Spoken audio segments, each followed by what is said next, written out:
తండ్రి అయిన దేవుని నామం నుండి ప్రభు అయిన యేసుక్రీస్తు నామం నుండి ఈ సంధ్య వేళ కూడి చేరి వచ్చిన సహోదరులందరికీ దేవుని ప్రియులకి పరిశుద్ధులకి శుభవందనాలు తెలియజేసుకునొచ్చు. ఈ దినం కూడా మనం యథావిధిగా మనం కొరింథీ పత్రిక ధ్యానం చేస్తున్నాము. ఆ భాగంగా ఈరోజు కూడా దాదాపు గడిచిన దినములో మనము 1 కొరింథీ 14:35 వచ్చిన వరకు చూస్తున్నాము. ఇంకా మిగిలిన ఉన్నది ఈరోజు మనము చూస్తాము. ఏం చెప్తారంటే ఇక్కడ కూడా ఈ పౌలుకి సంఘం పట్ల చాలా ఏమంటారు బాధ్యత ఎక్కువ, ఆయన భారం. సంఘం ఏమైపోతుందో ఆ ఒక వేదనలోనే వాళ్ళు ఒక్కొక్క పొరపాటు చేసి ఒక్కొక్కటి తప్పిదం వాక్యం అనుసరించకుండా పోయినప్పుడంతా చాలా దుఃఖపడుతున్నాడు ఆయన వాళ్ళు ఎలాగంటే ఎంతగా ఆయన గోజారుకొని మాట్లాడతాడు, ఖండించి మాట్లాడతాడు, బుద్ధి హెచ్చరిక చెప్తాడు. ఎంతగానో ఆయన ఎందుకు అంటే మీ ఇచ్చిన రక్షణని ఏం చేయకూడదని ఉద్దేశము, పోగొట్టుకోకూడదని ఒక ఉద్దేశం. ఆ ఉద్దేశంతో ఇక్కడ చూసినప్పుడు కూడా చాలా గొప్ప విషయాన్ని ఇక్కడ కూడా మాట్లాడుతున్నాడు. ఎందుకంటే ఆయన చూడండి, ఆయన వాక్యమునే నమ్మలేకపోతున్నారు. నువ్వు ఎవరు వచ్చి మాకు లెటర్ రాసి చెప్పడానికి ఎవరు మీరు అన్నట్టుగా దేవుడు ఏర్పరచుకున్న ఒక గొప్ప సేవకుడికి వచ్చిన శోధన చూడండి. ఇక్కడ నీ మాట మాకు అవసరం లేదు అన్నట్టుగా కొందరు ఉన్నారు. సంఘం అందరూ కాదు, కొందరు ఉన్నారు. అప్పుడు ఈ మాట పలకాల్సి వచ్చింది. ఆయన ఏమని పలుకుతారు చూడండి. 1 కొరింథీ 14:36 దేవుని వాక్యము మీ యొద్ద నుండి బయలు వెళ్ళనా, మీ యొద్దకు మాత్రమే వచ్చేనా. చూసారా, దేవుని వాక్యము మీ యొద్ద నుండియే బయలు వెళ్ళనా, మీ యొద్దకు మాత్రమే వచ్చేనా. 2 ప్రశ్నిస్తున్నాడు, 2 క్వశ్చన్ అడుగుతున్నాడు వాళ్ళని. ఎందుకంటే ఎలా ఉన్నారంటే ఒక సంఘము విశ్వాసి, ఒక ఆత్మీయమైన వరం కావచ్చు, సంఘం కావచ్చు, అది డంబముగా ఉండకూడదు.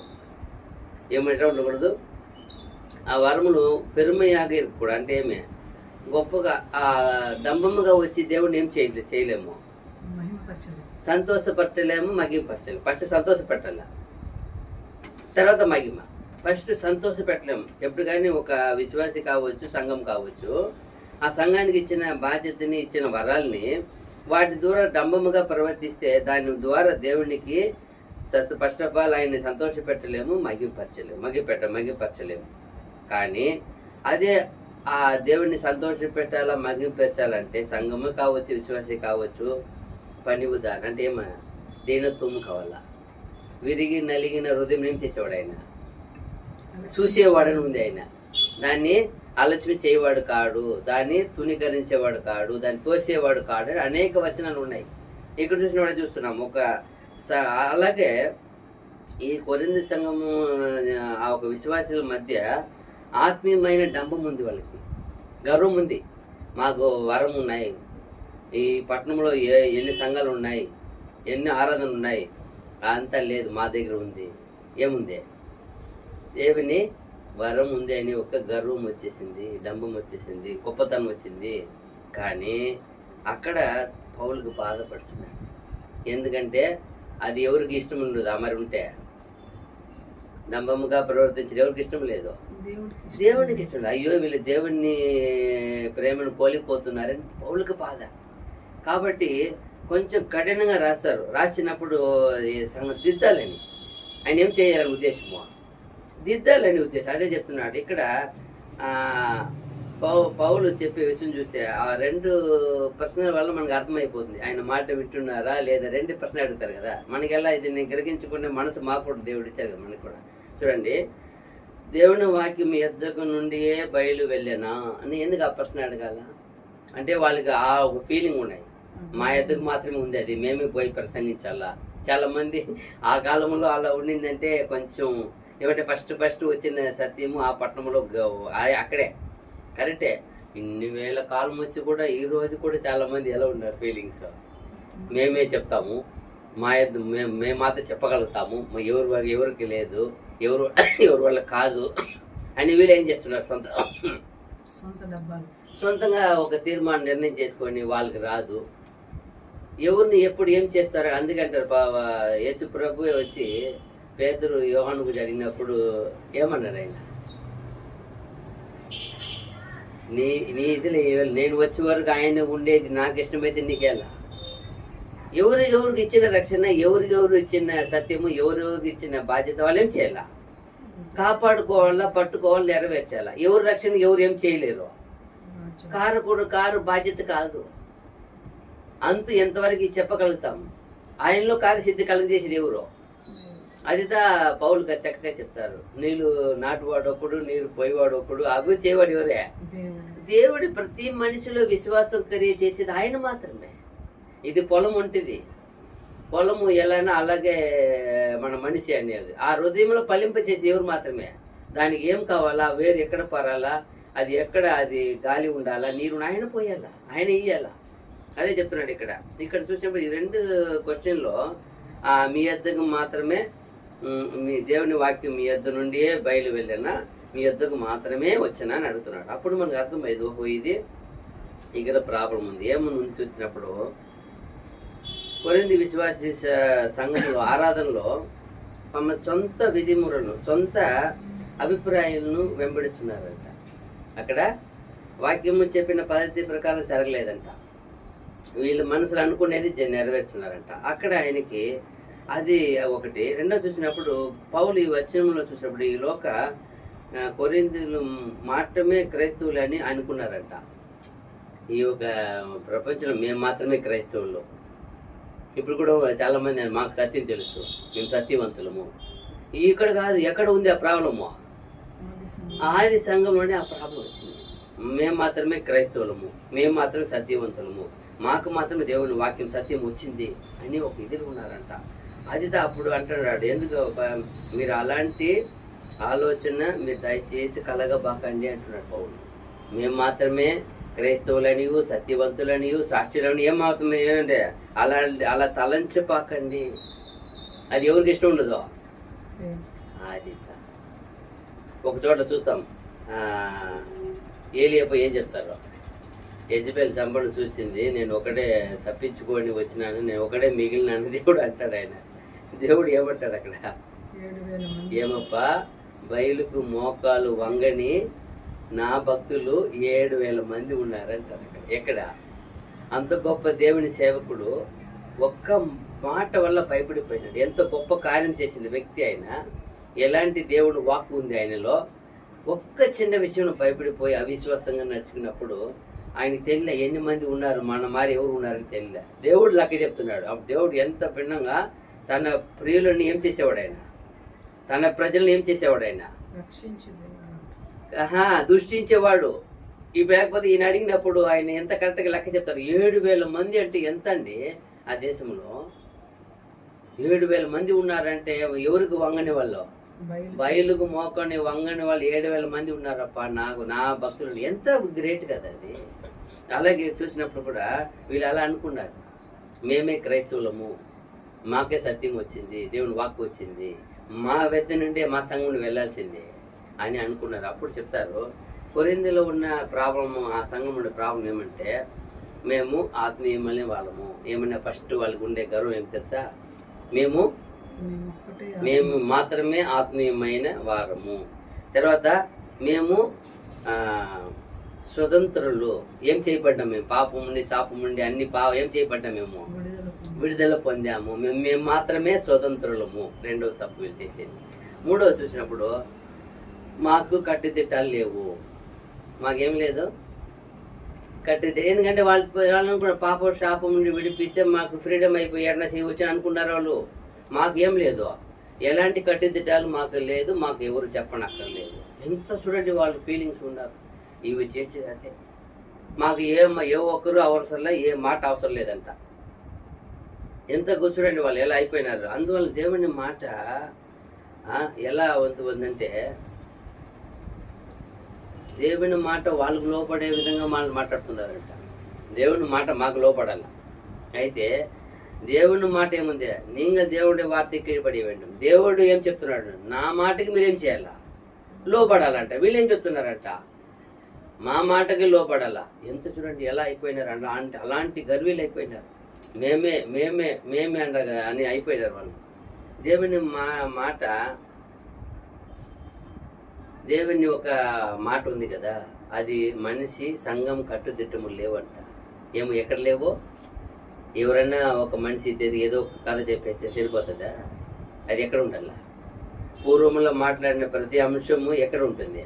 పరిశుద్ధ గ్రంథం ఎక్కడో ఒక చోట్ల లెక్కింపబడి ఉంటుంది. దాన్ని అయితే ఏం చేస్తారు? అందుకే ఇప్పుడు చాలా మంది పరిశోధకులు కానీ మా సంఘ పెద్దలు కానీ ఏం చేస్తారు, ఈ వచనానికి ఇంకొకటి రెండు మూడు సాక్ష్యం ఉండాలని వాక్యం ఉంది కదా. అప్పుడు యేసుప్రభు చెప్పిన అన్నిటికీ రెండు ఉంటాయి. కొందరు చెప్పిన వాటికి ఒకటి కూడా ఉండవు. తిరిగి రైటర్ రాసినప్పుడు ఇది తర్జుమా చేసి రాసేటప్పుడు ఒకటి ఏం చేస్తున్నారు మీరు? ఆ మత్తయి సువార్త చూసి ఆల్మోస్ట్ అన్ని రెండు ఉంటాయి. అన్ని సేనా దయ్యం అన్నప్పుడు ఎన్ని ఇద్దరు ఉంటారు.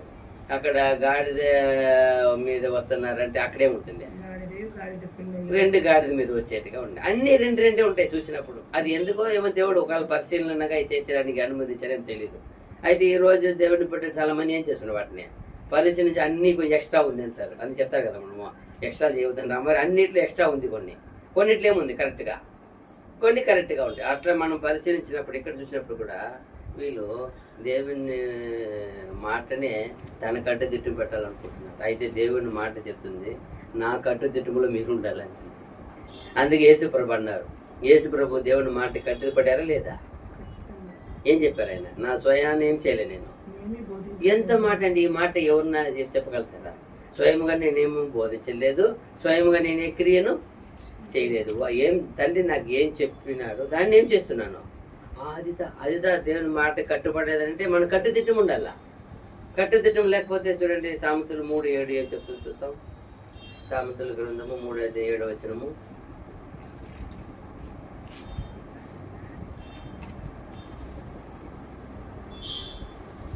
నేను జ్ఞానిని కదా అని నీవు అనుకునవద్దు, యెహోవా యందు భయభక్తులు కలిగి చెడుతనము విడిచిపెట్టుము.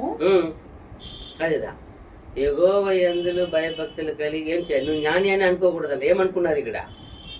మాకు మాత్రం రక్షణ వచ్చింది, మేమే ఇక్కడ నుండే సర్వమును వెళ్ళాలా అన్నట్టుగా వాళ్ళు ఫీల్ అవుతున్నారు. అదే అక్కడ పౌలు గారు చాలా వేదన పడుతున్నారు. ఇది దేవుని సంఘం కాదు కదా. దేవుణ్ణి ఒక మాటలో కట్టుదిట్టం పడి ఉండాలి కదా. ఎవరు ఎంత గొప్ప సంఘం కావచ్చు, ఎంత గొప్ప విశ్వాసి కావచ్చు, ఎంత పెద్ద బోధకుడు కావచ్చు, అవుడు కావచ్చు, దేనికి కట్టుబడి ఉండాలి? దేవుని వాక్. అదిదా అందరికీ విధించిన విధి, క్రైస్తవులకి ఇచ్చిన గొప్ప పని, బాధ్యత. అది వస్త్రం వంటిది. అది మనకి అది ఏం చేయలేము మనము. వస్త్రాన్ని మాట మనం మీరిపోతే ఏం తొలగిపోయినట్టే. మనలో ఉన్న పవిత్ర వస్త్రం ఏమైపోతాయి? తొలగిపోయినట్టే. అలాగే పవిత్ర కాపాడుకోవాలా. మన మానం కాపాడినట్లు, మన ప్రాణం కాపాడినట్లు, మన వాక్కుడు దేవుని వాక్కును ఇదే యేసు ప్రభు చెప్పారు. అలాగే జీవించారు ఆయన. నా మాట ఒకటి పడిపోటు కంటే ఏం చేసేది మేలు అన్నారు ఆయన. ఈ భూమి ఏం చేసేది? గద్దించుడు కూడా నా మాట తప్పుపోదు. ఈ సర్వం పోతుంది కానీ నా మాట ఏం చేస్తుంది? నిలిచి ఉంటది. అది అంత గొప్ప మాట మనకిస్తే మనం దాన్ని ఏం చేస్తాం? సునాయాసంగా చాలా సందర్భాల్లో కింద పడేస్తున్నాము. అప్పుడు ఆయన ఎంత బాధపడతారు. నా మాట చూడు వచ్చి చెప్తారు కదా ఒక చోట్ల, నా మాట వెనక్కి పెట్టాడు ఆయన. ఎవరు వెనక్కి పెట్టింది? సౌలు రాజు. ఏం చెప్తాడు వచ్చి?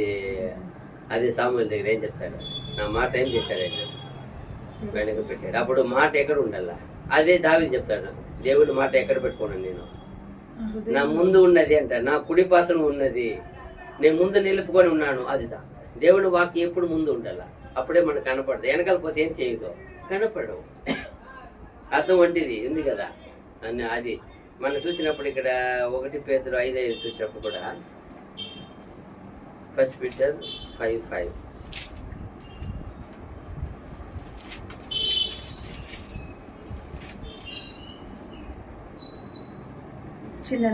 చిన్నలారా మీరు పెద్దలకు లోబడి ఉండుడి.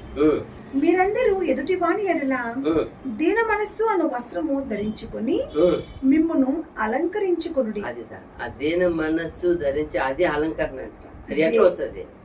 దేవుడు అహంకారులను ఎదిరించి దీనులకు కృప అనుగ్రహించు. అదిదా అప్పుడు కృప పొందాలంటే మనం ఏం చేయాలా? దీనత్వం ధరించాలా. యేసుప్రభు ఏం చెప్పారు? నేను దీన మనసు గలవాడిని, సాత్వికుడిని, నా ఎద్దుకు వచ్చి ఏం చేయండి? అది ఆయన దగ్గర వచ్చున్నాం మనం, కానీ నేర్చుకుంటున్నామా? ఇలా ఆయన చూసుకుంటున్నామా? ఆయన మాట్లాడే మరి మాట్లాడతాం, డైలాగ్ మాట్లాడతాం ఆయన మాట్లాడినట్టు. కానీ ఆయన జీవించినట్లు, ఆయన బోధించినట్టు బోధించేది ఎంత గొప్పనో అలాగే జీవించేది ఎంత. అందుకే అన్నాడు ఆయన, ప్రభువా ప్రభు అని పిలిచేవాడు నాకేం కాడు, పాత్రుడు కాడు. ఎవరు నాకు పాత్రుడు? నన్ను సరిగా నన్ను వెంబడించి నా చిత్తాన్ని చేయవాడే నాకు నా తండ్రి చిత్తాన్ని చేయవాడే పాత్రుడు అన్నాడు. అప్పుడు చూడాలి ఇక్కడ ఒక సంఘము కావచ్చు, విశ్వాసి కావచ్చు, ఒంటరిగాను ఒక సంఘము దాన్ని నేను ఏ ఒక ఇది కట్టుబాటు రాను, నేను తన్నిచ్చగా నడతవో ముడియాలి, ఏం చేయలేము. ఏ ఒక మనిషి, ఏ ఒక విశ్వాసి కానీ సంఘం కానీ ఒంటరిగా మేము చేసుకుంటాము మా ఇష్టము అని ఏం చేయలేరు, జరిగించలేరు, జరిగింపుడు కాదు. ఎందుకు కాదు? దేవుని సంఘం అనేది 3 ముఖ్యమైన విషయానికి కట్టుదిట్టం ఉంటుందంట. ఏమంటే ఒకటి వచ్చి ఒకే వేదం మనకేమి ఇచ్చింది, ఒకే గ్రంథం ఇచ్చారు. ఈ గ్రంథాన్ని వదిలి ఏం చేయలేము. మా సొంత నిర్ణయాలు, సొంత తీర్మానాలు, సొంత ఆలోచనలు ఏం చేయలేము. దీన్ని తెచ్చి చేర్చలేము, చేర్చకూడదు. ఏం చెప్పారు ప్రభు? దీన్ని ఒకటి తీసివేసేవాడు, ఒకటి చేర్చేవాడు ఏం చేయలేదు, ఏమవుతాడో దీన్ని రాయబడిన అన్నిటికీ ఏమైపోతాడు ఆయన, అన్ని శాపం అయిపోతాయి. కాబట్టి ఇది అది చేద్దాం. ఒకే గ్రంథం మనకి ఇచ్చింది ఏమి, ఒకే గ్రంథం. తర్వాత ఒకే ఆత్మ, ఏముంది ఒకే ఆత్మ, ఒకే కట్టుదిట్టం, ఒకే కట్టుదిట్టాలి అందరికీ. అయ్యో దీని గొప్పవాడని అల్పుడని ఏం లేదు, భేద భిన్నంలో అందరికి కట్టుదిట్టం ఒకటే. ఎంత గొప్పవాడైనా ఒకటే రీజన్, ఒకటే లెజన్, ఒకటే పవర్, ఒకటే ఉంది. అంతే కదా. సత్యం ఒకటే, ఆత్మ ఒకటే, దేవుడు ఒకటే, రక్షకుడు ఒకటే, అన్ని ఒకటే జ్ఞానస్థానము, ఒకటే విశ్వాసం, అన్ని ఒకటే వస్తుంది. ఎందుకో ఇది 3 ముఖ్యంగా ఉండాలంట. విశ్వాసం అంటే సంఘం అయితే ఒకే వేద గ్రంథము, ఒకే ఆత్మ, ఒకే కట్టుదిట్టం. ఆ కట్టుదిట్టంలో ఉన్నప్పుడే అప్పుడుదా ఆ ఒక దేవునితో వాళ్ళు సన్నిహితంగా ఉండవచ్చంట. కట్టుదిట్టం లేకపోతే, గ్రంథము లేకపోతే, గ్రంథం లేకుండా ఏదైతే తెచ్చి పెట్టుకొని ఇదంతా నేను ఫాలో చేస్తున్నానంటే, ఇప్పుడు నేను కొంతకాలం ఉంటాను, దేవుడు అనుమతిస్తే ఏదో కొంత రాసేసి ఒక బుక్ రాసి వెళ్ళిపోవచ్చు. బైబిల్ పక్కన పెట్టి ఆ బుక్ ఎత్తుకొని చూసుకొని జీవిస్తే వెళ్ళిపోతుంది. అది తప్పు కదా. నాకు ఇచ్చిన జ్ఞానము, బుద్ధి, ఆత్మ ఏం చేయగలుగుతాము? ఒక పాట రాయగలుగుతాము, కొందరు వాక్యం రాయగలుగుతాము, ఏదో చేయగలుగుతాము. కానీ అది ఏమవ్వదు, గ్రంథం కాదు. అది ఒక అడ్వైజర్ అంతే, ఒక ఆలోచన ఉండొచ్చు అంతే. అలాగే ఇక్కడ చూసి 1000 విజయంలో చూడండి, ఎంతో చెప్పి కూడా చాలా మంది గ్రంథాలు పెట్టుకోకుండా ఏదేదో చేసుకొని చూస్తారు. అప్పుడు దేవుడు ఎంత బాధపడతాడు. అది ఏమన్నా గ్రంథంలో ఉన్న దానికి ప్రాముఖ్యత అక్కడ ఉంటుందా? డూప్లికేట్ అసలే ఒరిజినల్. అది ఒరిజినల్ విడి చేసి డూప్లికేట్ పై చూసుకుంటే దీని నుంచి జెరాక్స్ కాపీ ఎత్తుకోవచ్చు, దీని మరి రాయవచ్చు నేను. కానీ ఇది ఏమో, ఇది వాక్కు దేవుని వాక్కు ఏది ఏం చేయలేము. No compare. అదే ఇక్కడ సంఘం చేసిన ఏమంటే ఇలాంటి పొరపాటు చేసిందంట. ఒక కట్టుదిట్టము లేదు, ఒక గ్రంథం విధులు లేదు, ఒక దేవుని ఆత్మలో ఒక ఇదిగా అప్పుడు ఉన్నప్పుడే ఎప్పుడైతే ఇది ఎడతెగిపోయినారో అన్నింటిలో ఏం చేస్తారు వాళ్ళు? దేవుని కృపను కోల్పోతారు. చెప్తా చూసాం కదా, గర్విష్ఠులు ఏం చేసేవాడు ఆయన అంతే. అప్పుడు అహంకారులను ఆయన ఎదిరించున్న దీనులకు దయ చూపిన కృప చూపిస్తాడు. అప్పుడు దయను పొందుకోవాలి కదా. ఎఫెసీ 2:19-20.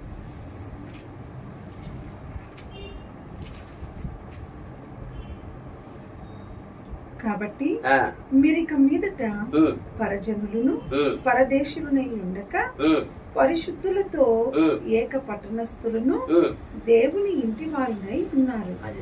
క్రీస్తు యేసే ముఖ్యమైన మూలరాయి అయి ఉండగా అపోస్తులను ప్రవక్తలను వేసిన పునాది మీద మీరు కట్టబడి ఉన్నారు. చూసారా, మనకు ఆల్రెడీ ఒక పునాది వేశారు. యేసు ప్రభు వచ్చి వేసి దానికి అపోస్తులకు పునాదిగా పెట్టేశారు. ఈ భూమి నుండి ఎత్తుకున్న వాళ్ళు పునాది, వాళ్ళ మీద మళ్ళీ ఏం చేయబడాలి, మనల్ని ఇదిదా రూల్స్ యాజ్ పర్ రూల్. నేను ఇప్పుడు పునాది మీద కట్టుకోను అంటే ఇక్కడ ఈ సంఘం పరిస్థితి అది. కొరింథీయులు ఆ ఒక మంచి స్తంభముగా పౌలు గారిని ఎన్నుకున్నారు ఆయన.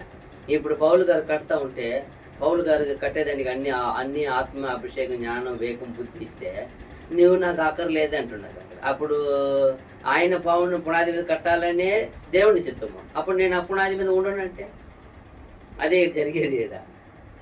అందుకే ఆయన బాధపడతాడు. ఒక సంఘం కావచ్చు ఒంటరిగా సొంతగా ఒక ఆలోచన, ఒక నిర్ణయాలు తీర్మానం పెట్టుకొని జరిగించను కాదు, జరిపించాలన్నా కూడదు. అది దేవునికి వ్యతిరేకత. సంఘం అనేది 3 ముఖ్యమైన విషయం ఉండాలా. ఒకే గ్రంథము, ఒకే ఆత్మ, ఒకే కట్టుదిట్టాలి.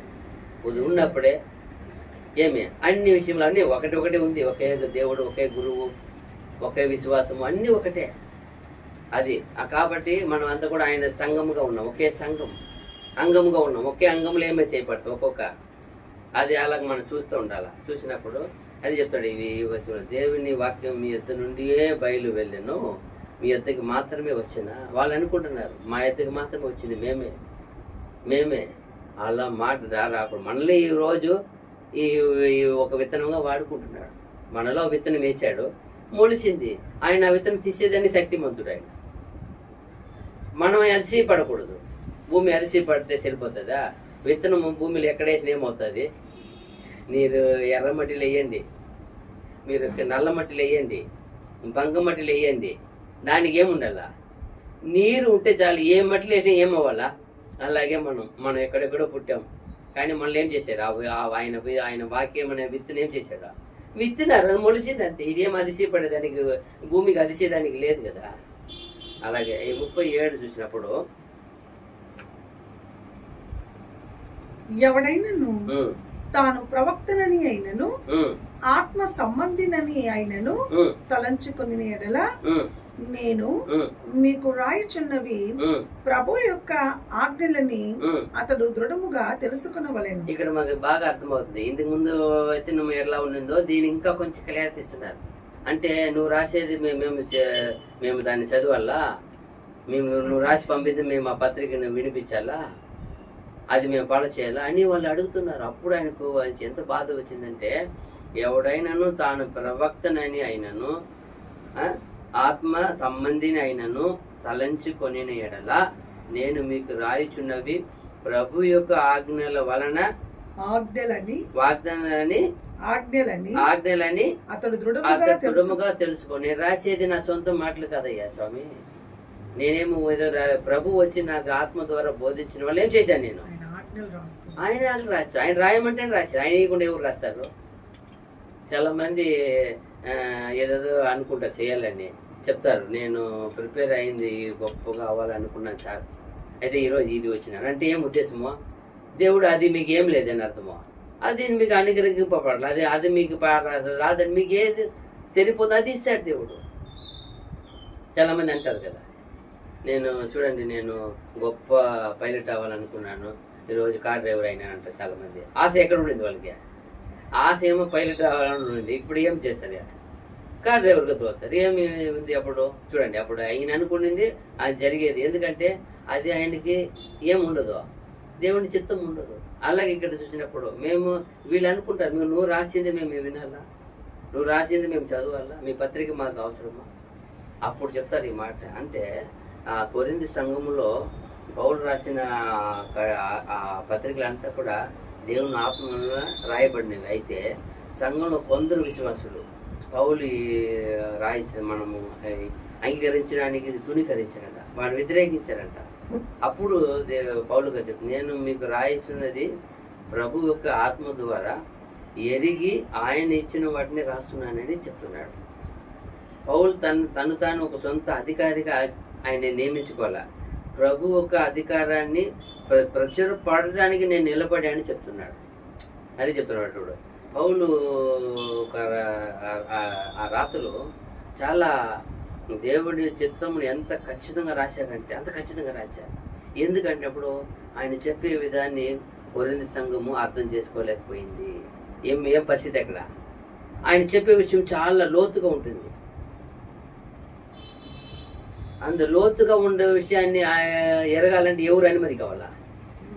దేవుడిని ఆత్మ అడగల. ఈయనకు అర్థం కాదు. అదే చెప్తున్నాడు ఇక్కడ. పౌలు రాసిన ఆ విషయాలు చాలా లోతైన అందువలన కొరింథీ సంఘము వాటిని అర్థం చేసుకోలేక ఆయన్ని వాటిని తుణీకరించారు. కొందరు తోసిపుచ్చారు, కొందరే, అందరు కాదు. కొందరు అంగీకరించారు, కొందరు అంగీకరించి అది దేవుని వాక్యగానే అంగీకరించారు. అదే చెప్తున్నారు పౌలు గారు. ఇక్కడ ఇలా మాట్లాడుతున్నప్పుడు వీళ్ళు వ్యతిరేకిస్తున్నారు కొందరు. చూడండి, అప్పుడు అందువల్ల ఈ మాట రాయాల్సి వచ్చింది ఆయన. నిజంగా చూడండి, అక్కడ 1 తిమోతి 3:16 చూసినప్పుడు కూడా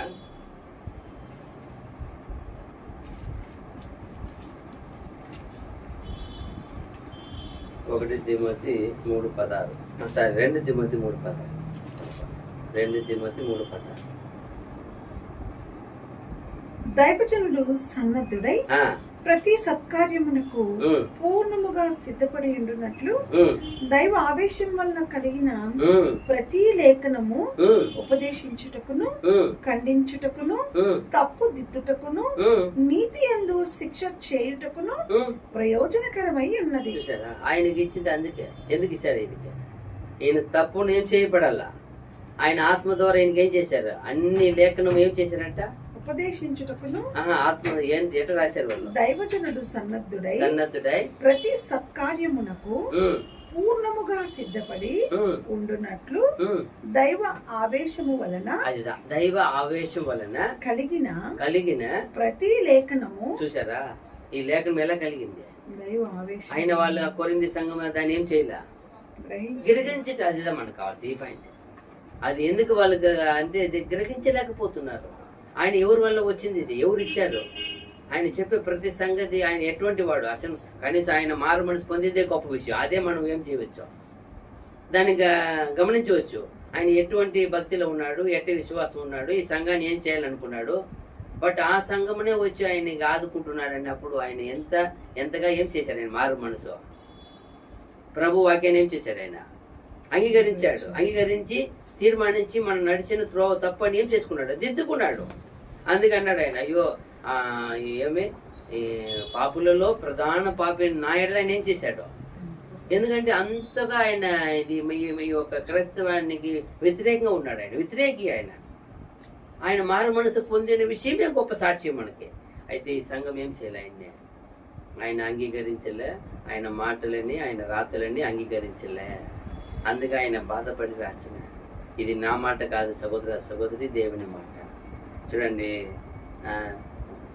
ఒక ఆత్మీయమైన వాడంటే అంటే అతడే ఆయన చెప్పకూడదు, నేను ఆత్మీయమైన వాడు, నేనేం చేయకూడదు అతను చెప్పకూడదు.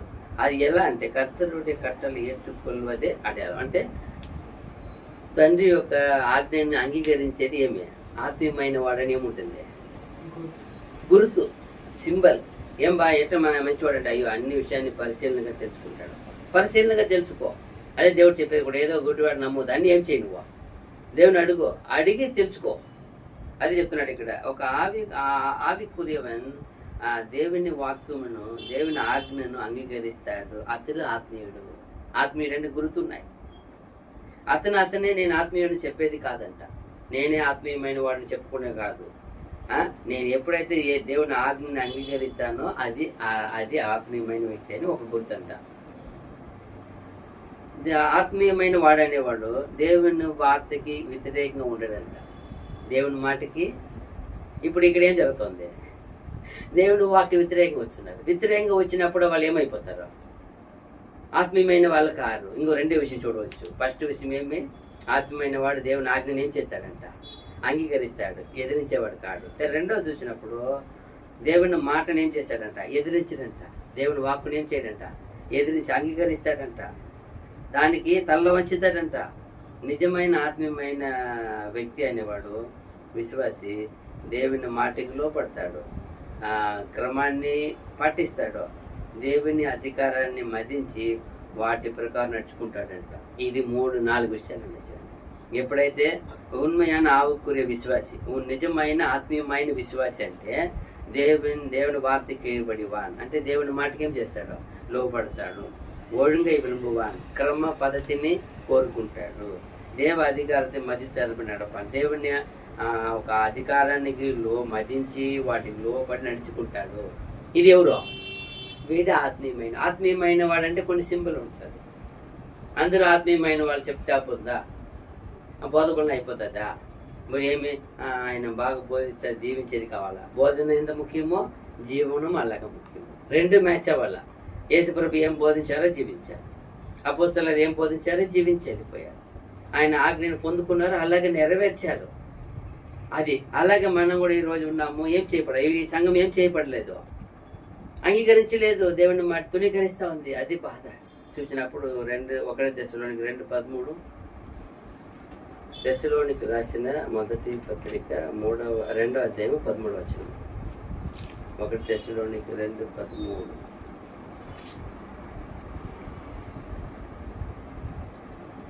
ఆ హేతువు చేతను మీరు దేవుని గూర్చిన వర్తమాన వాక్యము మా వలన అంగీకరించినప్పుడు మనుషుల వాక్యమని ఎంచక అది నిజముగా ఉన్నట్టు దేవుని వాక్యమని దానిని అంగీకరించితిరి కనుక మేమును మానక దేవునికి కృతజ్ఞతాస్తుతులు చెల్లించుచున్నాము. ఇది దశలోని సంఘం, ఇది కొరింథీ సంఘము.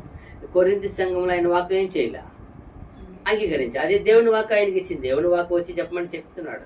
అదే దశలోనికి సంఘంలో ఆయన వాక్కుని ఎలా అంగీకరించారంట? దేవుని వాక్కుగా అంగీకరించారు. అది మనిషి వాక్యగా అంగీకరించక ఏ వాక్యం అంగీకరించారంట? దేవుని వాక్యమని దాన్ని అంగీకరించి కనుక మేమును మానక దేవునికి కృతజ్ఞతాస్తుతులు చెల్లించుచున్నాము. ఇప్పుడు మనము తెలుసు కదా, మనకు ధర్మశాస్త్రము తోరా ఇచ్చింది ఎవరు రాశారంట? మోషే రాపించారు. మోషేగా ఏం చేయబడతాయి అన్ని కూడా దర్శనం మూలంగాను, వాక్కు మూలంగాను, వెనుకడి మూలంగాను, ఎన్నో రకరకాలుగా డైరెక్ట్ గా దూత మూలంగాను ఎన్నోసార్లు ఏం చేసి పడింది, ఇవ్వబడింది. అనేక సార్లు ఆయన ఏం చేశారు దాన్ని, ఏదంతా ఆయన చెప్తాడు. మీరు ఎట్లా పర్వతములు చూసావో ఆ ప్రకారం ఆ మాదిరి ప్రకారం ఏం చెయ్యన్నప్పుడు ఆయన అట్లే ఈరోజు అన్ని గ్రంథం రాసి పెట్టేసిపోయినారు ఆయన.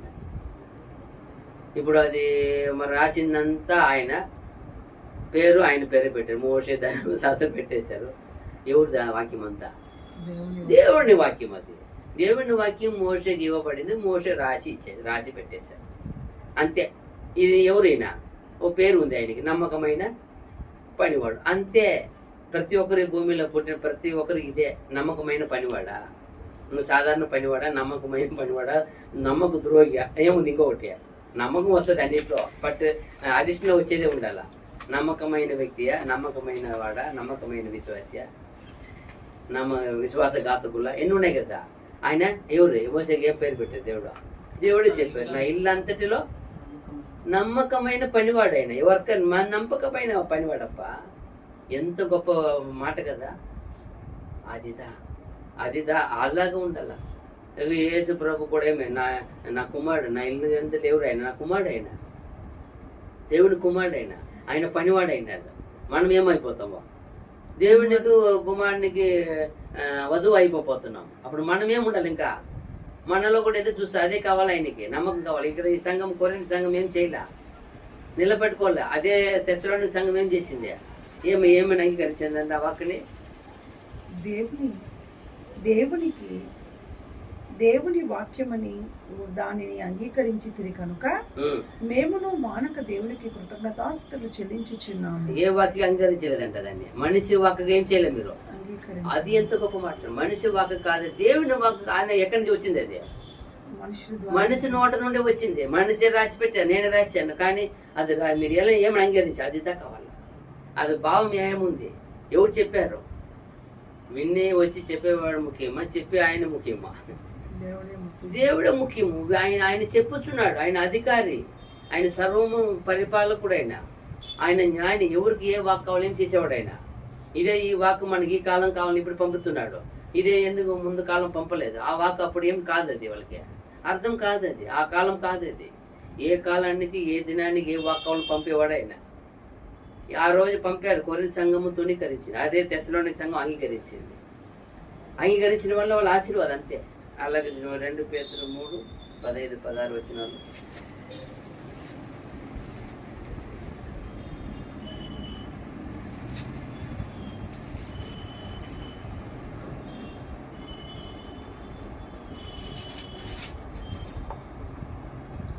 మరియు మన ప్రభు యొక్క దీర్ఘశాంతము రక్షణార్థమైనదని ఎంచుకొనుడి. అలాగూ మన ప్రియ సహోదరుడైన పౌలు కూడా తనకు అనుగ్రహింపబడిన జ్ఞానము చొప్పున మీకు రాసి ఉన్నాడు. వీటిని గురించి తన పత్రికలన్నిటిలోనూ బోధించుచున్నాడు. అయితే వాటిలో కొన్ని సంగతులు గ్రహించుటకు కష్టమైనవి. వీటిని విద్యా విహీనులను అస్థిరులైన వారును తక్కిన లేఖనములను అపార్థము చేసినట్లు తమ స్వకీయ నాశనమునకు అపార్థము చేయుదురు. ఎవరు చెప్పిన మాట? పౌలు గారు గొప్ప సేవకుడైన పేతురు రాస్తున్నారు. ఎవరి గురించి? పౌలు గారు పౌలు గురించి. ఈ దునుకరించిన ఆ పౌలును వాళ్ళు ఆయన రాస్తున్నాడు. అయ్యో, ఆయన గొప్ప మన ప్రియ సహోదరుడైన పౌలు కూడా. ఎవరైనా అదిదా ఆయన రాసిన విషయాలు అర్థం చేసుకునేది చాలా కష్టము. ఆయన కొందరు అర్థం చేసుకోవాలి. వీడిని ఏం చేస్తున్నారు? అనేక వచ్చిన తప్పు పడినట్టు వీడిని ఏం చేస్తున్నారు? తమకు నాశనం కొరకు తప్పు పడుతున్నారు. విద్యావిహీనులను అస్థిరులైన వారు. అదే వాళ్ళు విశ్వాసం లేనివారు, స్థిరత్వం లేనివారు ఏమైపోతారు చూసారా? అప్పుడు అదిదా మనం దేవుణ్ణి ఆత్మీయమైన వాడంటే ఫస్ట్ అంగీకరిస్తాడు, ఆజ్ఞలు అంగీకరిస్తాడు, తర్వాత దేవుని వాక్యాన్ని ఎదిరించుడు, దానికి తల వంచుతాడు. తర్వాత నిజమైన ఆత్మీయమైన విశ్వాసి అంటే దేవుని మాటకి లోబడతాడు, క్రమాన్ని పాటిస్తాడు, దేవుని ఒక అధికారానికి మదించి దానికి లోపు నడుచుకొని జీవిస్తాడు. ఇది ఆత్మీయమైన వాడంటే. అంటే ఈ గుణాలంతా ఆ సంఘంలో ఏం లేదు, కనపడలేదు, అందుకే బాధపడుతున్నాడు ఆయన.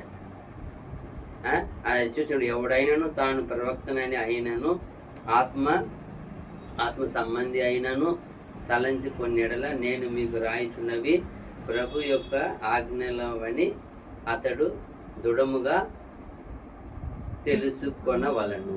చూసారా? అప్పుడు అది ఎవరు మాట ఇది? ఇదే పౌలు గారు ఏ మాటలో ఉన్నారు? ఏ విశ్వాసం ఉన్నారు? ఆయన సౌలుగా ఉన్నప్పుడు ఏ విశ్వాసం ఉన్నారు? ధర్మశాస్త్ర పద్ధతి ప్రకారం వస్తున్నాడు. ఆయన వైరాగ్యం ఉంది. ఆయన అది దేవుని చిత్తానుసారం బుద్ధి కలిగిన భక్తి లేకుండా ఉంది. కానీ ఎప్పుడు ప్రభు దర్శించి ఆయనకి ఏం చేశారు? ఆయన మనోనేత తెలిసి గుడి తను తొలగించారు. అప్పుడు వెంటనే ఆయన ఏం చేశారు? వాటికి ఒక్క ఎన్ని సెకండ్లు, 20 సెకండ్లు, 30 సెకండ్లు, నిమిషమో తెలియదు, ఆ మాటకి ఏమైనారు ఆయన? అంతే. అదిదా గొప్ప విషయము. అలాగా మనం కూడా మన ఎందుకు వచ్చింది అది. ఎవరెవరో తెచ్చి ఇచ్చిన వాళ్ళు అతిశయపడడానికి లేదు. వాళ్ళు ఒక పాత్రగా వాడుకున్నాడు అంతే. తర్వాత చూసినప్పుడు 38 వచ్చినము, ఎవడైనాను తెలియని వాడైతే తెలియని వాడుగానే ఉండనిమ్ము. ఎంత మాట చూడండి ఇక్కడ. ఎవడైనాను తెలియని వాడైతే తెలియని వాడుగానే ఉండనిమ్ము అంటాడు. ఒక విశ్వాసి పౌలు ఆయన ఆత్మలో రాసిన వచనాలను కానీ, ఆ ఒక రాతలను కానీ, ఆ ఒక అర్థం కానీ తెలియకుంటే ఉండవచ్చు, పర్వాలేదు. అయితే కొందరు నిజంగా వాటిని గ్రహించి కూడా వాటిని మరుకం అంటే ఏమి, వాటికి అర్థం వద్దు, మాకు అది ఇష్టం లేదని ఉండే ఒక పరిస్థితి ఎలాంటిది అంటారు. తెలుసు ఆయన రాసిందంతా కూడా గ్రహించాడు, తెలుసు. అయితే మాకు అక్కర్లేదు, మాకు ఎందుకులే, తెలియకుండా ఉన్నామనుకోండి, బయటికి మాకేం అర్థం లేదులే, అది మాకు అర్థం కాలేదు, వదిలేయండి అన్నారు అనుకో. అప్పుడు ఫస్ట్ ఏముంది అర్థం? ఆయన గర్వం. ఫస్ట్ ఏముంటుంది? గర్వం. అతని మాట మనం వినాలా? మనకు తెలియదులే, వదిలేయండి, దాని గురించి ఏమో ఇష్టం అవుతుంది అన్నప్పుడు ఫస్ట్ గర్వం. తర్వాత ఏమే? అధికార పోటీ. ఆ అధికారాన్ని ఏం చేస్తాడు ఆయన? పోటీగా వస్తాడు. రెండవది. మూడవది ఉన్నప్పుడు అతలో స్వార్థం నిండి ఉన్నది. ఏముంటుంది? స్వార్థం నిండి ఉంటుంది. వీటి వలన ఒకరిని దేవుని ఆజ్ఞని నిరాకరిస్తే దేవుని వాడిని ఏం చేసేవాడంట? అతన్ని కోరుకునేవాడు కాదు, అతన్ని సొంత ఆశించలకి ఏం చేసేవాడంట? వదిలివేశాడంట. ఎందుకో? చేతి సత్యమని నేను ఎదుకొని వచ్చి నేను తలుపు తట్టి సత్యం ఇస్తే, సత్యం నాకు ఈ మనిషి ద్వారా వచ్చి వద్దంటే, మనిషి చూస్తున్నా వాక్యం చేస్తావా? నీకు కావాల్సింది ఏమి? వాక్యం. ఎవరు వచ్చి ఇచ్చినా పర్వాలేదు, మనకి వ్యతిరేకంగా కనపడి వచ్చి ఇక్కడ ఆయన విరోధం ఉండొచ్చు, ఇప్పుడు మారు మనసు పొందుండొచ్చు, రక్షించబడి ఉండొచ్చు. మనకు వచ్చి ఆయన దేవుడిని బహుమానం ఇచ్చినప్పుడు అది బహుమానం ఎవరిని చూడాలి? ఎవరు పంపించారు? మనిషి ముఖ్యమా, బహుమానం ముఖ్యమా? ఇచ్చిన మనిషి కాదు, బహుమానం ముఖ్యం. ఎవరు పంపించారు? పలానా వ్యక్తి ఇమ్మన్నారు అంతే. చూడండి, ఈ లోకంలో అనేకులకు ఎన్నో బహుమానం, దేవుని వాక్కు, జీవము, నిత్య జీవం అనే బహుమానం అందరికీ ఎదిగి వస్తూ ఉండింది. 8 మంది తొలికని చెల్లిపోయారు, 8 మంది తోసిపుచ్చారు. అయితే మనకేం చేసింది? వచ్చేది మనలో కూర్చోండి, మనలో అది ఏం చేసింది? వ్యాపించింది. అది మనలో కార్యం కలిగి చేసింది, మనల్ని విశ్వాసింపజేసింది, మనల్ని అద్దుకుండింది. మన పడి ఉన్న పరిస్థితి లేపింది, మనల్ని ఆదుకొని ఆదరించి ఆశీర్వదించి బలపరిచి దృఢపరిచి ఎన్నో అవకతవకలను నిలబెట్టి ఇంతవరకు మనం ఏం చేసింది? జీవింపచేసేదైన వాక్యం. ఎందుకో మనం విశ్వసించాం. ఇది ఎవరి వాక్యం విశ్వసించాం? దేవుడు. అది దేవుని వాక్కుగా విశ్వసించడమే. ఇక్కడ చాలా మంది అలా ఉన్నారంట, ఎరిగి కూడా తెలియకున్నట్టు. అందుకే ఆయన ఈ మాట మాట్లాడుతున్నాడు. ఎవడైనాను తెలియని వాడైతే తెలియని వాడుగానే ఉండనిమ్ము. అయితే తెలిసి వేషం వేసుకుంటే వేషంలో చేయమని చూడడా? చూస్తాడు కదా. ముందు కూడా మన ఎరిమేలు చూసాము. ఆయన ప్రతి వాడిని చూసి ఫలితం ఇవ్వకుండా పోతాడా? ఇస్తాడు ఆయన. వాడిని చూసి వాడిని ఫలితం చేసేవాడు ఆయన, కరెక్ట్గా ఇచ్చేవాడు.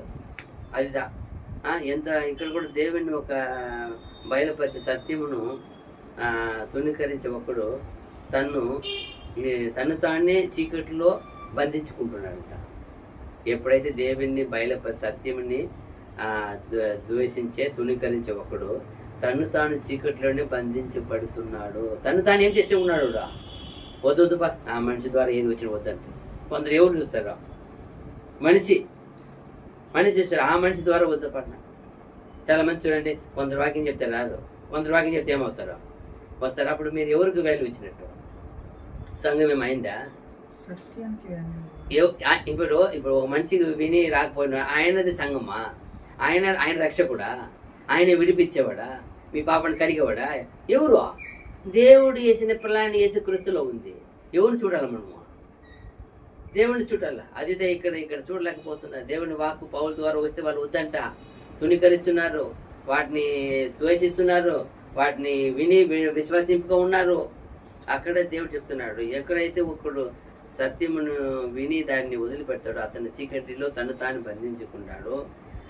దేవుడు ఎవరిని కూడా బలవంతముగా వచ్చి సత్యములు లాగి పెట్టేవాడు కాడు. ఎవరొకరు ఏం చేయడంట? బలవంతంగా లాక్కొని సత్యములో పెట్టేవాడు కాడు. సత్యమును ఎవరు ఒకడు నిరాకరిస్తాడో, వాటిని తుణీకరిస్తాడో దాన్ని ఫలముని అతనే అనుభవిస్తాడు. అతనికి ఏమంటే ఆత్మీయమైన గుడ్డితనం కలిగిస్తున్నాడు. ఏం కలిగాడు? ఇప్పుడు అతను ఆత్మీయమైన గుడ్డితనంలో పడిపోయినాడు.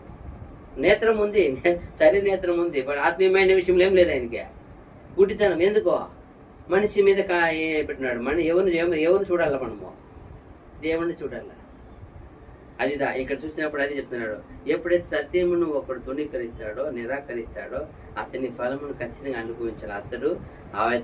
అతడే ఆత్మీయమైన గుడ్డివాడుగా గుడ్డితనం కలిగించుకున్నాడు.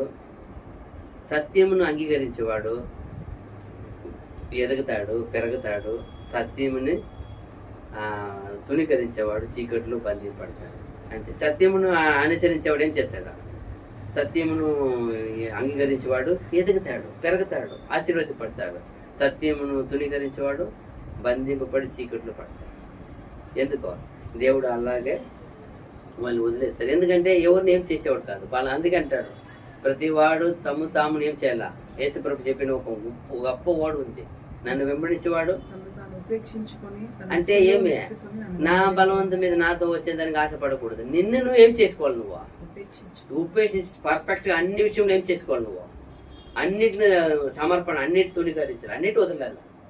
లోక ఆశలు, లోక తీర్మానాలు, లోక మనుషులు అన్ని వదలాలి. ఒకటి ఎవరి మాత్రం పోయి ఉండాల. అందుకే మా మాట అన్నాడు, తను తాను ఉపేక్షించుకొని తన సిలువ ఎత్తుకొని అనుదినం నన్ను ఏం చేయాలా? ఊరికే మాట కాదు. ఏదో ఒకరోజు ఆవేశం వల్ల వచ్చి జ్ఞానస్థానం పొందుకొని పేరు మర్చిపోయింది కాదు ఇది. ఒకరోజు ఆవేశం కాదు ఇది. చాలా మంది వస్తారు, గొప్ప సేవకులు వచ్చినప్పుడు ప్రేయర్ చేసి ఆత్మ పొందుకొని జ్ఞానస్థానం పేరు మార్చుకుంటారు. సరిపోతుందా? అటువంటిది కాదు, అటువంటి బలవంతం కాదు ఇది.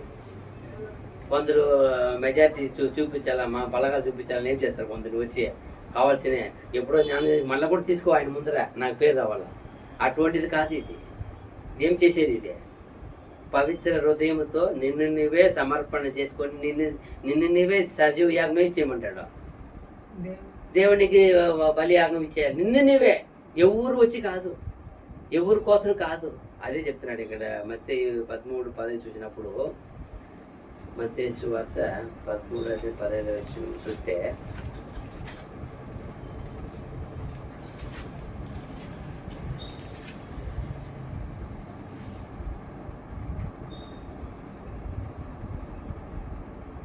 ఇందు నిమిత్తము నేను ఉపమాన రీతిగా వారికి బోధించుచున్నాను. ఈ ప్రజలు కనులారా చూచి చెవులారా విని హృదయముతో గ్రహించి మనస్సు త్రిప్పుకొని నా వలన స్వస్థత పొందకుండానట్లు వారి హృదయము క్రొవ్వినది, వారి చెవులు వింటకు మందములైనవి, వారు తమ కన్నులు మూసుకొని ఉన్నారు. కనుక మీరు వినుట మట్టుకు విందురు గాని గ్రహింపనే గ్రహింపరు, చూచుట మట్టుకు చూతురు గాని ఎంత మాత్రమును తెలుసుకున్నారు అని యెషయా చెప్పిన ప్రవచనము వీరి విషయమై నెరవేర్చున్నది. చూసారా, ఎక్కడ చెప్పిన ప్రవచనం ఎక్కడ వచ్చి నెరవేరుతుంది. యెషయా కాలంలో 700 ఎక్కడో 700 శతాబ్దిలో జరిగిన విషయం 680 700లో ఎక్కడ నెరవేరుతుంది. యేసుప్రభు ఎప్పుడు వచ్చారు చూడండి. అక్కడికి ఇంకా 1300 సంవత్సరం తర్వాత 1300 తర్వాత వచ్చాడు ఆయన. అప్పుడు నెరవేరుతుంది. ఎక్కడ చెప్పిన వాక్యం ఎప్పుడు. ఇప్పుడు యేసుప్రభు చెప్పిన వాక్యం ఎప్పుడు నెరవేరాల. ఇంకేంటో ఉన్నాయి మన దగ్గర. ఇప్పుడు ఎన్నో వచ్చింది. ఇప్పుడు దగ్గర 2000 కంప్లీట్ కాలేదు కదా ఆయన చెప్పిన తర్వాత. ఎక్కడ చెప్పారు మాట అక్కడ చెప్పింది అక్కడ. ఇంకా ఆయన చెప్పిన మాట ఏముంది. ఎవరు ఏళ్ళ నెరవేరుతుంది జాగ్రత్తగా ఉండాలి. అది చూసినప్పుడు చేద్దాం. వాళ్ళ కన్ను విన్న బట్టు విందురు కానీ చూసిన బట్టి చూసేది కానీ గిరగింపారు. అంతే. గిరగింపకపోతే ఏం చేయలేము. అది హక్కు ఇచ్చారు. ఒక్కొక్క రక్షణ పొందే వ్యక్తికి ఇచ్చారు. అతని స్వయ తీర్మానం, స్వయ ఇష్టం, సొంత బుద్ధి జ్ఞానం ఏం చేయబడాలా. దేవుని మీద విశ్వాసంతో ప్రార్థన చేసి ఆయన అడగాలి. అయ్యా దేవా, ఇది విశ్వసించవచ్చా కాదా, ఇది పవిత్రమా అపవిత్రమా, ఇది నీతియా న్యాయమా, ఇది సత్యమా అసత్యమా, నన్ను సత్యవంతుడిగా చేయి, సత్యవంతుడిగా జీవింపు చేయి, సత్యవంతుడిగా బ్రతికింపు చేయి, సత్యవంతుడిగా నన్ను తీసుకోమని వేడుకోవాలి. అప్పుడు ఏం చేసేవాడు. రోజు రోజు సత్యం పంపేవాడు ఆయన. ఇక్కడ చూడండి సంఘం పరిస్థితి ఎలా ఉంది. తెలిసి తెలియకున్నట్టు ఏం చేస్తున్నారా. అది 2 తెస్సలోనికీ 2:10 2 తెస్సలోనికీయులు రాసిన పత్రిక 2వ అధ్యాయం 10వ వచనం.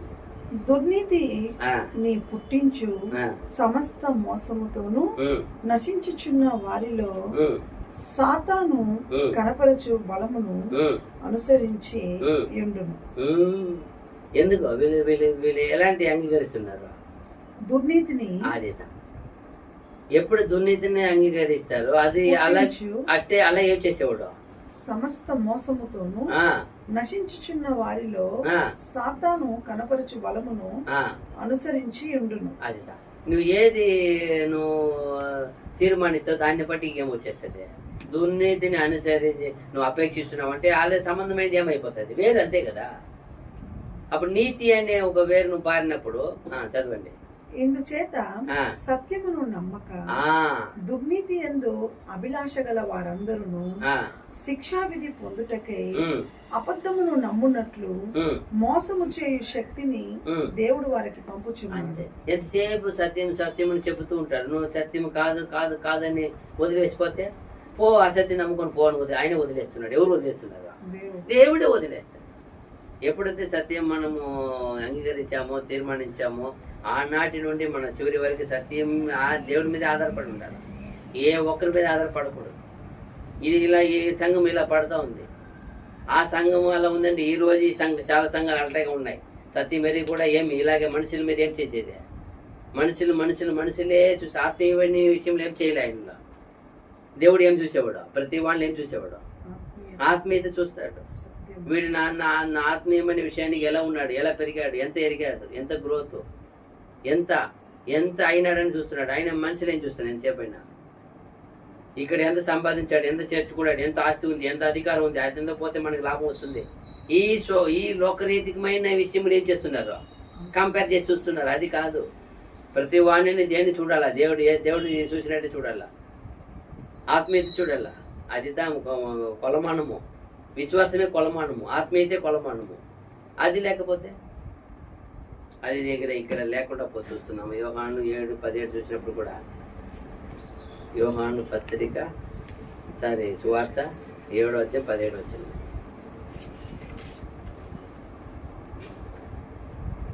ఎవడైనను ఆయన చిత్తము చొప్పున చేయ నిశ్చయించుకుని ఎడల ఆ బోధ దేవుని వల్ల కలిగినదో లేక నా ఎంతట నేనే బోధించుచున్నానో వాడు తెలుసుకున్నాను. అదేదా ఈ బోధ ఎక్కడి నుంచి వచ్చింది, ఏం చేయవచ్చంట, తెలుసుకోవచ్చంట. అప్పుడు ఎందుకంటే ఇది పేదవుల నుండి వస్తుందా, హృదయం నుండి వస్తుందా, ఆయన చిత్తం చెప్పిన మాట్లాడుతున్నాడా, దేవుడు ఈయన ఇష్టానికి మాట్లాడుతున్నాడా? చాలా మంది చూడు, చెప్పింది ఒకటి ఉండి చేసేది ఒకటి చేస్తారు కదా, అలాగే చేసేది. దూత వచ్చి ఏం చేసేది, వచ్చి ఆదామును భద్రంగా చూసుకోమంటే అప్పుడు ఏం చెప్పేసింది, అబద్ధం అంతా నేర్పించేసింది. అవునా, నిజమా, మీరు అది తింటే చనిపోతారా, లేనిపోండి ఏమే పుట్టించేసాడు. ఈయనేం చేశాడు, వచ్చి ఎంత చక్కగా చూడు, సత్యం తప్ప ఏం చేయలేనా అని దానికి ఏం చేశాడంటే ఆయన, ఇందుకే నేను పుట్టినాను, ఇందుకే నేను వచ్చినాను, సత్యమును కొరకు సాధ్యము ఇచ్చేటికే నువ్వు వచ్చి తిని, ఇందుకే పుట్టి తిని. అదిదా సత్యమే. ఆయనకి ఎంత దృఢముగా ఉన్నాడంటే ఆ విషయంలో, అదిదా. అప్పుడు సత్యం ఇచ్చినాక సత్యం మీద మనకు వాంచలేకపోతే అదే, మీరు ఎవరైతే సత్యవంతుడైతే నా మాట ఏం చేశాడంట, వింటాడు. అప్పుడు అసత్యవంతుడైతే సత్యం వినలేడు, సత్యం అంగీకరించలేడు. ఎందుకు ఉంది, ఆయన ఏముంది, ఆయన ఒక పునాది వేసేస్తున్నాడు ఆ సత్యముని. అసత్యమైన పునాది మీద సత్యం పునాది నిలబడవు, ఒకటే ఉండాల. పునాది అనేది ఒకటే, యేసుక్రీస్తు అపోస్తలులతో వేయబడిన, ప్రవక్తలతో వేయబడిన విశ్వాసంలో ఉండాల, ఆ వాక్యం ఉండాలి, అదే పునాది. మీరు ఎంత బాగా రాశారు చూడు, హోషేయ 4:6 కూడా చూసినప్పుడు, హోషేయ గ్రంథము పాత నిబంధన 4:6.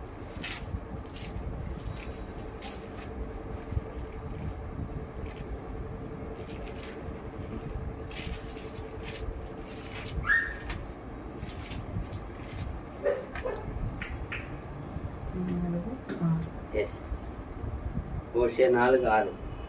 నా జనులు జ్ఞానము లేని వారై నశించుచున్నారు, నీవు జ్ఞానమును విసర్జించుచున్నావు కనుక నాకు యాజకుడవు కాకుండా నేను నిన్ను విసర్జింతును.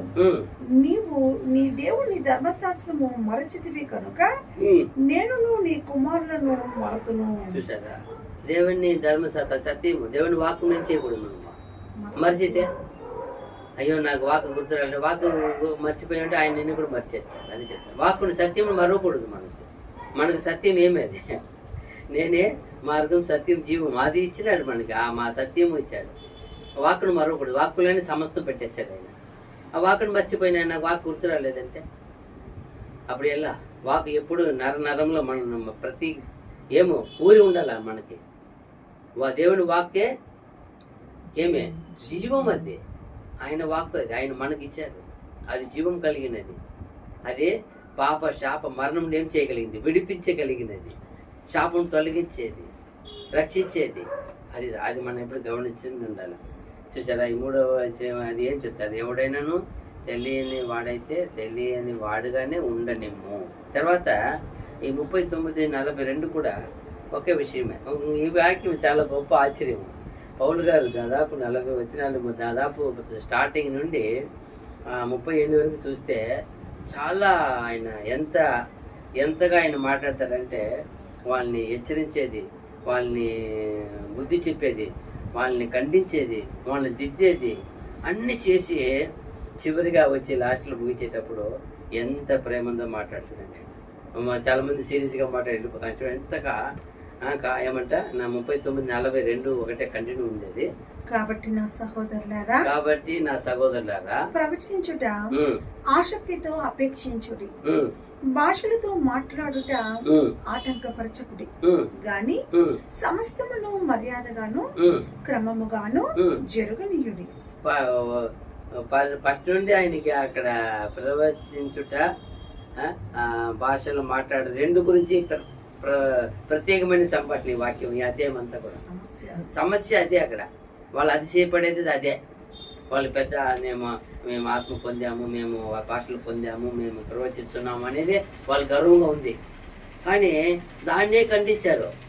ఖండించేసి లాస్ట్లో ఏమప్ప ఈ మనిషితో ఇంకా మనం మాట్లాడకూడదా, ఇంకా మనం జీవించకూడదా, ఇంకా మనం బోధించకూడదా అన్న మారి సిచ్యువేషన్కి వచ్చేసి చివరిగా ముగించేటప్పుడు ఒక మాట చాలా లవ్గా చెప్తాడు, ప్రేమతో చెప్తాడు. వాళ్ళు పిలిచిన పిలిపే అంతవరకు ఎవడైనాను, ఎంత అన్రెస్పెక్ట్ ఉంది కదా, ఎవడైనాను మాట్లాడతారు.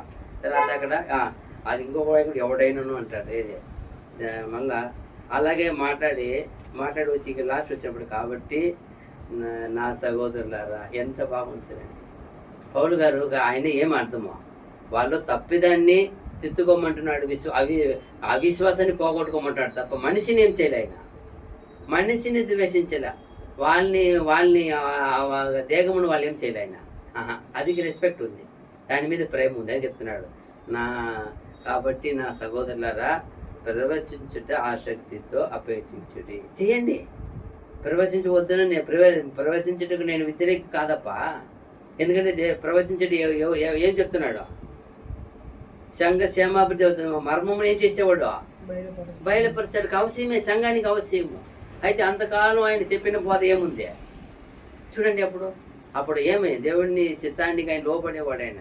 కానీ నేను ప్రవచించడం వ్యతిరేక కాదప్ప. ప్రవచించండి, అపేక్షించండి.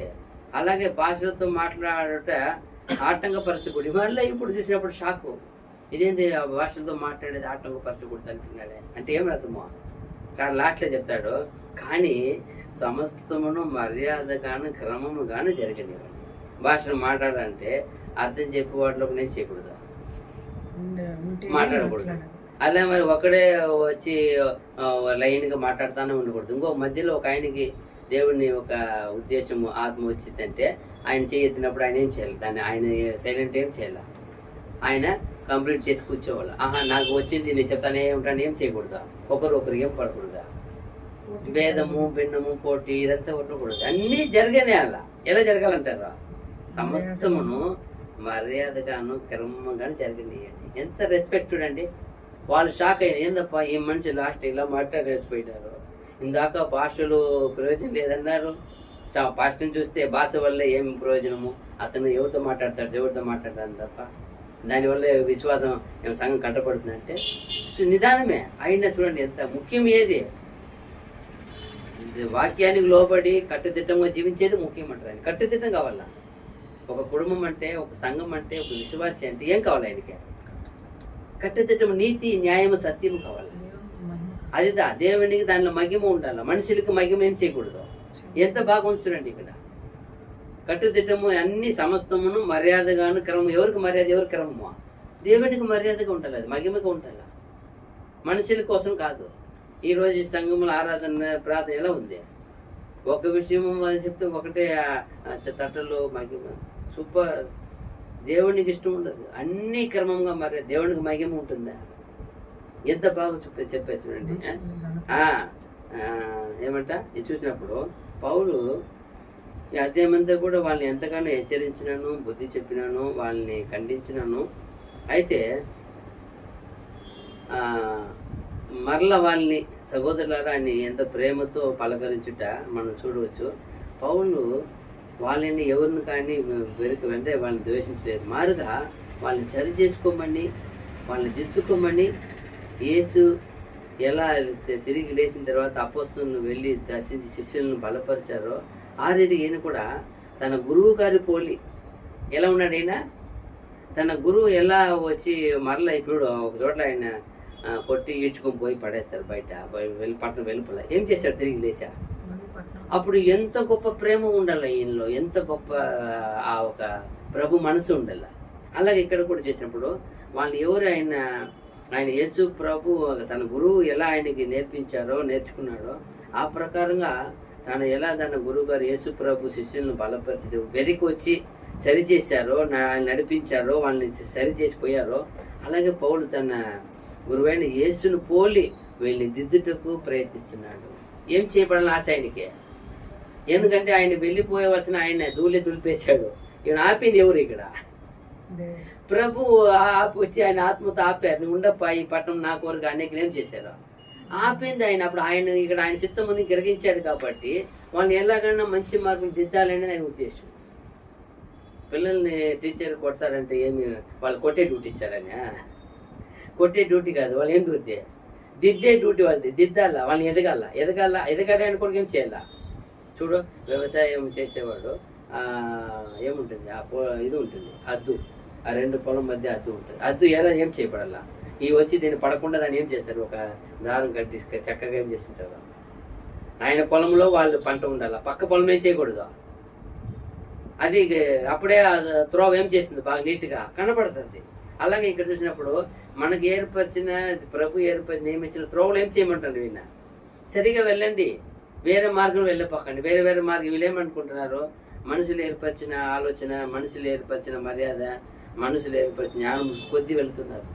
అక్కడ ఫస్ట్ సంఘం కదా, అక్కడ పరిపూర్ణంగా మారేది చాలా కష్టపడుతున్నాడు ఆయన. అందువల్ల ఆయన కూడా అర్థం చేసుకోండి, వీళ్ళు దిద్దిదాడి కొరకు తిట్టాడు, ఖండించాడు తప్ప వీళ్ళ మీద ద్వేషం కాదు. చూసారు, ఆత్మ వరము యావం కూడా క్రమముగా మర్యాదగాను చేయవలని ఆత్మవరం గురించిన చాలా ఆత్మీయమైన వరం మూలంగానే సంఘం కట్టపడాలంట. ఎందుకు వరము? వ్యక్తిగత పేరు కొరకు మహిమ కొరకు కాదంట. ఆత్మ మూలంగానే, ఆ ఆత్మలో వరం మూలంగానే సంఘం ఏం చేయబడాల? కట్టబడాల ఉద్దేశం చెప్తున్నాడు ఆయన. మీరు ఆత్మలో వరం అంటే మీరు మాట్లాడుకునేది అన్ని భాష వ్యాధించుకునే కాదప్ప, దాని ద్వారా విశ్వాసం ఏం చేయబడాల? ఆ కాలంలో ఉంది, ఈ కాలం లేదులే. ఎందుకు ఏంటి చెప్తారంటే ఆయన అన్ని కూడా భాషలో మాట్లాడాలి. ఆ కాలంలో పరిస్థితి అది. ఇది చెప్తున్నాడు. ఇక్కడ కాలం అయితే ఇప్పుడు ఏం లేదు, అన్ని ఏది కూడా లేదు. అయితే కట్టబడాల. ముఖ్య ఉద్దేశం ఏమి ఆయన ఉద్దేశం చెప్పేది? సంఘము కట్టబడాల. కట్టబడడానికి ఏం చేయబడాల? మీరు జీవించే విధానము, నేను నడుచుకునే మర్యాద మీ అంతా కూడా కట్టబడి పోతుంది. అదిదా స్వాతంత్రం అని చెప్పి వ్యర్థమైన మాటలు, వ్యర్థమైన ఆలోచన కాదు. యేసుప్రభు చెప్పిన కట్టుదిట్టాలతో సంఘము కట్టుబడి ఉండాల. ఏమంటున్నారు? ఈరోజు స్వాతంత్రం ఉందని మన ఎలా అయిపోయింది? ఈరోజు సంఘము ఒక అన్ని ఏమైపోయింది? లోకంలో మిక్స్ అయిపోతుంది. క్రిస్మస్ వచ్చినా, న్యూ ఇయర్ వచ్చినా ఎక్కడికి వస్తుంది సంఘం? చెప్పు. లోకము సంఘం ఏమైపోతుంది ఒకటే. అన్ని ఆడంబరాలు, ఆట పాటలు, కట్టింగ్లు, సేమ్ కేక్ కట్టింగ్లు అన్నీ ఉంటాయి. అలాగే డ్యాన్సులు, మ్యూజిక్లు అంతా. అయితే అది చెప్తున్నారు, ఆ స్వాతంత్రం అని చెప్పి సంఘంలో దేవునికి, దేవుని కుమారుని వ్యతిరేకమైన కట్టుదిట్ట మీరి వెళ్ళేది వద్దు. ఏదైనా అందుకే అన్నాడు ఆయన, సమస్తమును కానీ సమస్తమును మర్యాదగాను క్రమమును గాను జరగనివ్వడి. ఏమి జరిగినా అందుకన్నాడు, ప్రతి విషయంలో ప్రభువును ఎలా ఉండాలంటుంది? సంతోష పెట్టినట్టు ఉండాల. ప్రభుకు మహిమ కలిగే విధంగా ఉండాల. అప్పుడు మహిమగా ఉందా లేదని ప్రతి చూడాలి మనం. అదే చూడండి, సామెతలు 4:26 చూసినప్పుడు, సామెతలు గ్రంథము 4:26 వచ్చింది.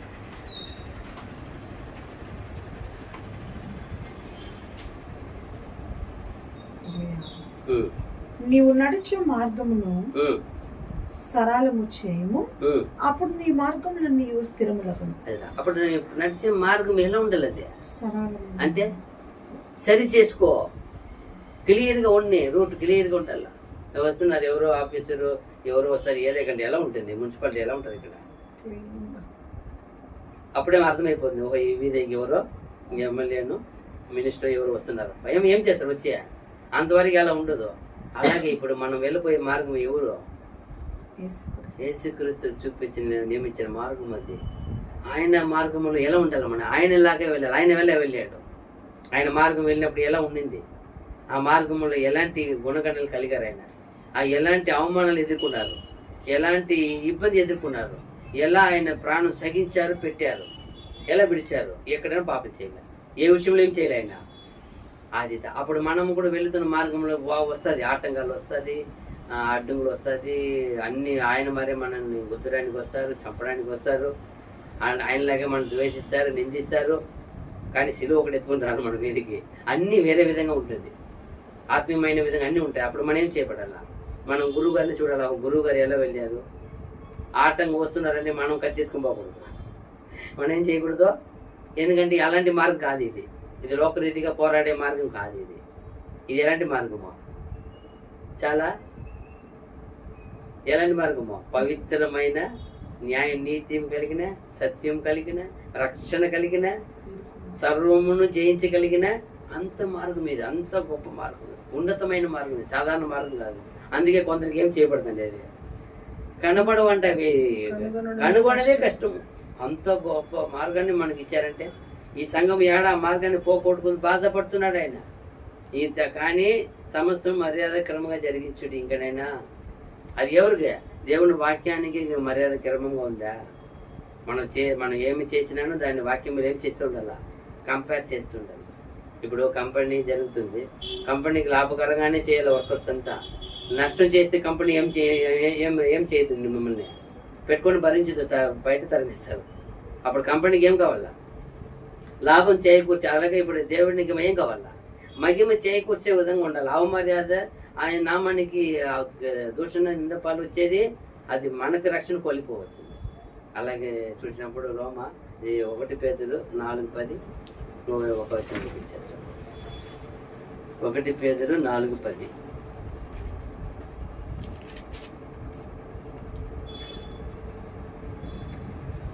దేవుని నానా విధమైన కృప విషయమై మంచి గృహ నిర్వాహకులై ఉండి ఒక్కొక్కడు కృపావరము పొందిన కొలది ఒకరినొకడు ఉపచారము చేయుడి. అలా ఒక్కొక్కరు కృపావరం పొందిన కొలది అంటే మీ వరం ఎంత ఉందో, మీరు ఏం పొందారో వాటిని బట్టి ఏం చేయండి. ఒకరినొకడు ఉపచారము చేయండి. ఉపచారం అన్నాడు, అపకారం కాదు.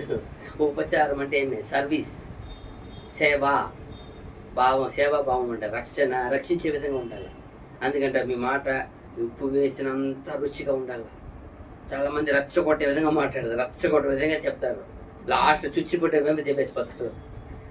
లాస్ట్లో పోయేటప్పుడు పౌలు గారు అని చెప్తారు, జాగ్రత్త అన్నట్టు ఉంటుంది. ఇక్కడ కూడా చాలా మంది చెప్పేది గొడవ పెట్టినట్టుగా మాట్లాడుతారు. అటువంటిది ఉండకూడదు. రక్షణకరంగా ఎంత బాగా చెప్తారు చూడు. లాస్ట్లో ఏం చెప్పారైనా ఒకరొకరికి ఉపచారము చేయుడి. అది ఉపచారం చేయాలి. అంటే రివైజ్ అయిపోతే రోమ 12:6 ముగిస్తాం. రోమ పత్రిక 12:6.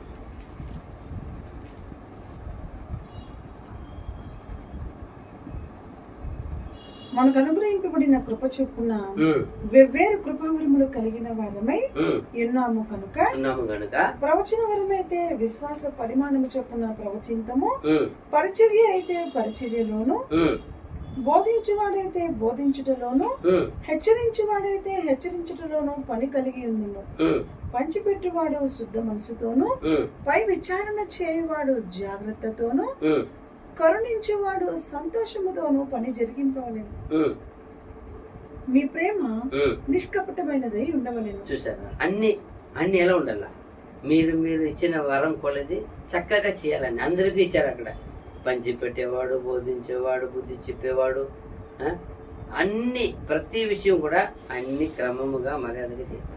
ఇచ్చిన వరం కొలది, మీరు పొందిన కొలది ఓవర్గా చేయకూడదు, తక్కువ చేయకూడదు, కరెక్ట్గా చేయమండి. అదే పౌలు కోరుకునేది. సరిగా చేయండి.